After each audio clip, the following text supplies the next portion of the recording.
Now, I didn't set out to write a book. I know that sounds strange, and I'm slightly surprised to find us all here today with my book.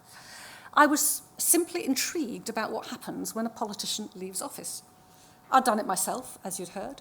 I stepped down, unexpectedly to some, now over 10 years ago, as the leader of Camden Council. I have seen my peers, I saw my peers come and go. And of course, I had a professional background in things psychological as a child psychiatrist. My curiosity was stoked further still by the paucity of literature. What could that be about?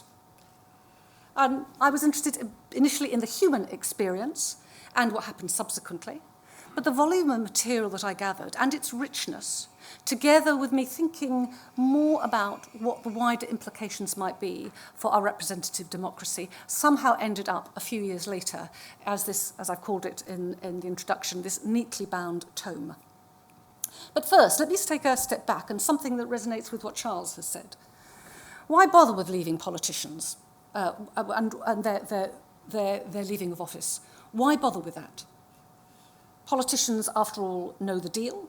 They go into it with their eyes open, and so they do. These are roles that are all-consuming of time, of energy, of passion, of identity, I think, of values and beliefs. Personal and occupational identities are deeply entwined. But so, you might argue, that's true for some other roles too. Politicians work very demanding hours. They're always at someone's beck and call. Perhaps, in the case of MPs, the other side of the country from their families. A tough old world out there, you might say. Not so different. Every step watched like a hawk by an ever-present and pretty unforgiving media. But that's a modern world, you shrug. And then maybe it all goes. And it may be, unexpectedly, just like that, in the middle of the night, when you least expected it. And in the unforgiving glare of the ever-present cameras. But others are made redundant, so you say. Now, in part, all of those things are quite true, in part. But what I would argue is that it's the combination of all of those roles and more associated with political office and the leaving of it that is distinctive and is worthy of specific consideration. I think the closest parallel may be with the clergy and probably with top athletes. And there's a lot of literature on athletes, which I go into to some extent in the book. But furthermore, in the case of politicians, we're not just talking about private individuals. We all have a vested interest in those whom we elect to represent us. We have a relationship with them. We have expectations of them. We may project onto them our hopes, our fears, our anger even. It is more than simply a private matter, and that is distinctive. They are there as representatives. So I think there are very legitimate reasons to consider the losing of political office specifically. But be very clear, this is not about special pleading for politicians. In fact, it's quite the reverse. My study shows how the political world lags far behind, has yet to catch up with the developments in many other sectors who pay far more attention nowadays than perhaps was once the case to ease the transition from work. Well, what do we know about the subject to date? And I go into this, there's a long chapter in the book that reviews the literature, both nationally and internationally.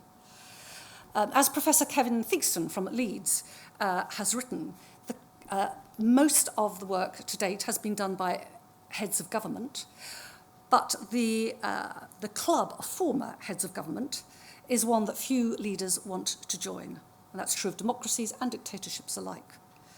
There's a cautionary tale described in Alex Batura's work from a couple of years ago, looking at presidents. More than a quarter who had completed their term tried to prolong their stay.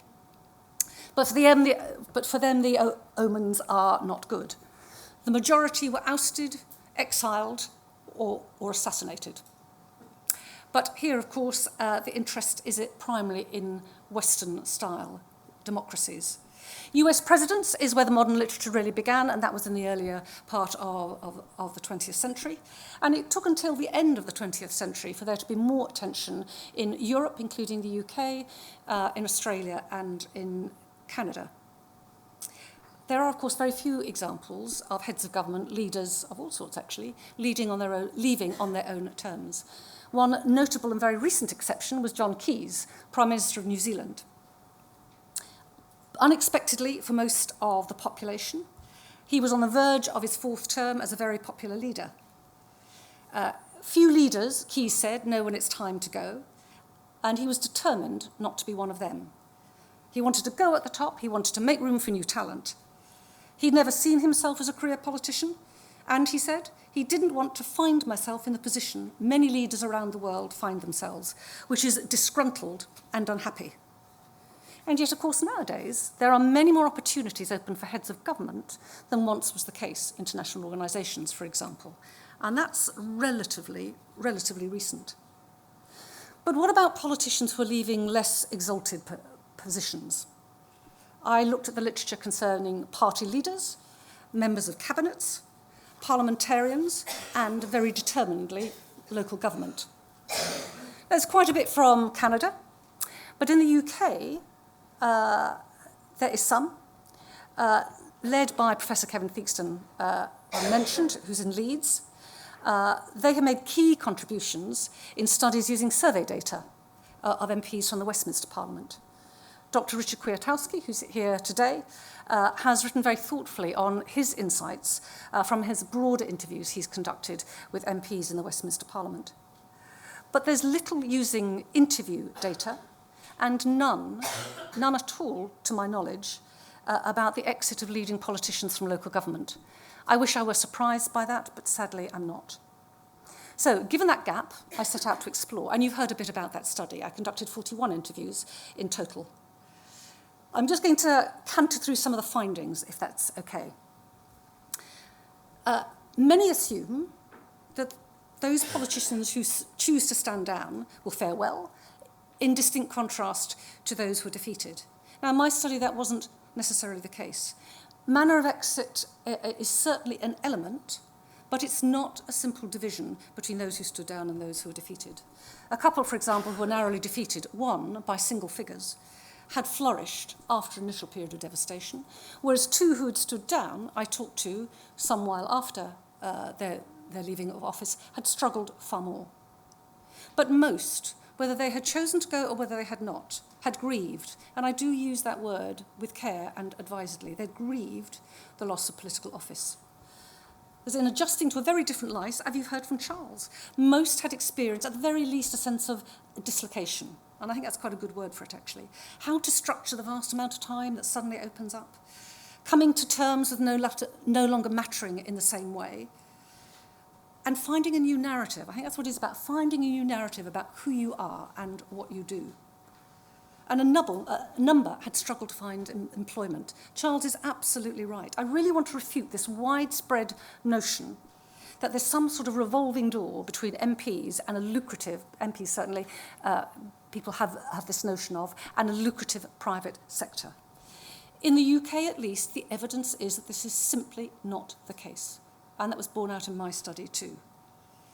Former politicians nowadays, and certainly those who've not been in senior positions, often really struggle to find employment.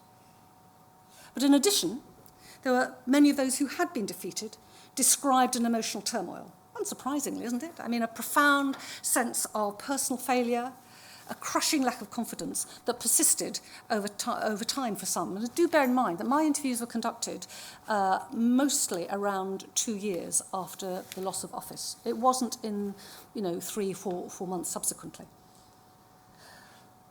But few, especially if they were defeated, had received any meaningful communication from their political party. It was literally as though they had been dropped from sight. And many felt deeply hurt at this lack of acknowledgement from the political party that they had served so loyally, so hard, for so long.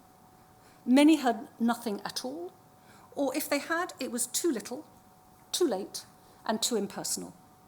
And it was partners, actually, who expressed that in what I can only describe as cold fury as you've heard from Professor Hartley's work on unemployment, that it was as if the partners were the receptacle for the fury and the anger. And a number of them had left the political party as a consequence. They were so furious. On the other hand, where there had been some acknowledgement, it was long remembered and deeply appreciated. And there was a really deep sense of frustration that there was so little interest in the skills, the knowledge and experience, because actually council leaders and MPs do gather enormous amounts of skill, knowledge and experience from having served in political office. But there was little recognition and certainly very little way in which those skills had been made use of, either to civic society or to the political party. Throughout all my interviews, I had really powerful, often moving, human stories: hurt, humiliation, betrayal, failure, shame. These aren't my words, these are my interviews. Contagion, affecting not just the individuals leaving office, but their partners and families too. And it wasn't just from those who'd been defeated. It's a point I really want to make clear. But most of these feelings had been kept very private. And for some, even some years on, our conversation had been the only opportunity they'd had to talk about it. I've used this quote twice, very deliberately in the book. MPs, ex-MPs are like rotting fish. Failed politicians are the worst of the worst. Or from a former council leader, it was like a bereavement, and it was, but there was no funeral. Email gets cut off instantly. Now, on the other hand, there were a small number of interviews, and interestingly, they were all MPs who'd stood down, not council leaders, who had been hugely relieved to leave office. They had found the role increasingly unattractive, and they wanted a much more fulfilling professional and personal life elsewhere. There are a variety of factors. It was the intensity of the media scrutiny, enormously increased over the years, the exacting toll on family life, increasing pressures of the role, and doubts about the changing role of an MP. They were all factors that played a part in the decision to go. And Dr. Ashley Weinberg from Salford has written very compellingly on these issues. Now, unsurprisingly, this small group of MPs in my study, they had fared well. But their experience raises sharp questions about the conditions into which we elect MPs, particularly now, and what defences may be necessary to withstand the demands of office, and all the more so, of course, since the shocking murder of Jo Cox last year. Council leaders, in contrast, were unequivocally positive about their role. And I quote one interviewee who had been both a council leader and an MP, and he talked about how the role of a council leader is the best kept political secret. So that was the former politicians. Current politicians, however, especially the MPs, as you've heard from Jean Hartley, mostly seem not to have given much thought at all about how, when, and if they might choose to leave political office. Now, maybe I should have been surprised by that, and I was to some extent. The only one, I think it's very interesting, the only one who had given it some thought, an MP, because the MPs, in some ways, if they have a safe seat, whatever we mean by that nowadays, that they have no reason to think about it as much, perhaps, as do council leaders. The only MP who had given it some thought was an MP who had formerly lost their seat some years previously, spent some years out, and then found another seat elsewhere in the country. But this was some years on. We had quite a long interview, and at that point, they could say, I've never, even now, properly had a conversation about it. And that was a current MP. So it was something you just didn't want to think about. Council leaders has given it a bit more thought, but it tended to be a bit vague, plans sort of in the air, but often put off until a later date. So that's a sort of overview, and I have literally cantered through it. I seek to understand those findings through both a psychological and a sociological prism, drawing particularly on the work of Peter Maris and of Helen Ebor. She's a sociologist now, but previously was a nun and conducted fascinating interviews with those who both had been nuns in a variety of other positions, but not with politicians, interestingly. This wasn't just a descriptive study. I made some practical recommendations, which I'm not going to go into now, but practical steps for the individual politicians themselves, for their partners, for their families, for the political party, and a number of institutions, the Local Government Association, IBSA, that could all make the transition from office less fraught. And it just requires thought. It's not about money. It could be so easily implemented. Why would we not do that? And instead what we see is, as a politician leaves office, instead there's a kind of a tone, and the words I've used in the book at the end of the book are harsh, punitive, almost salacious. I've gone on to think about some of the wider implications for our political system. I'm just going to mention two briefly. First of all, as we've said, council leaders and MPs have acquired great knowledge, skills and experience that by and large we simply throw to the wind. Employers don't recognise that, and they certainly don't make use of them. The political parties most certainly do not, and nor does civic society.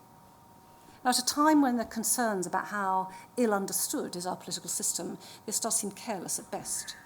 Former MPs and council leaders have seen the world from both sides. So Professor Stephen Common writes beautifully about the electorate and politicians being on different planets, from Mars and from Venus. But of course, these people have been on both planets. They've been on Mars and Venus. They speak both languages and actually are a prime resource. But that's not how it works. But I'm making the argument further than that.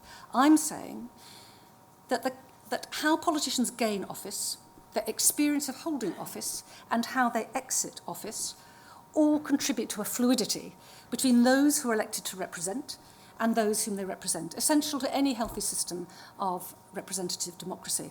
So this notion of a political fluidity, a permeability, if you will, which I think is related to the notion of democratic rotation, but I'd like to develop that further. So what I'm looking at is access into office, time in office, and particularly my focus, exit from office. Now, we know access into office in local government and in Parliament is getting narrower. The holding of office is getting more challenging, and the leaving of office, I'm demonstrating, has become more fraught, more risky. It's all becoming less fluid, in other words. And I'm arguing that we diminish our democracy if that is the case. And I'm arguing that on three grounds. First of all, that we reinforce the conditions in which a political class, perceived, however fairly or not, unfairly or not, to be distant from its electorate, may become further entrenched. Secondly, we narrow the group of people who are both motivated and able to stand for office. And we see this happening at national level, and we see it happening in local government as well, particularly the changes of political management structures. And thirdly, with exit more fraught than it needs to be, there may be a further narrowing.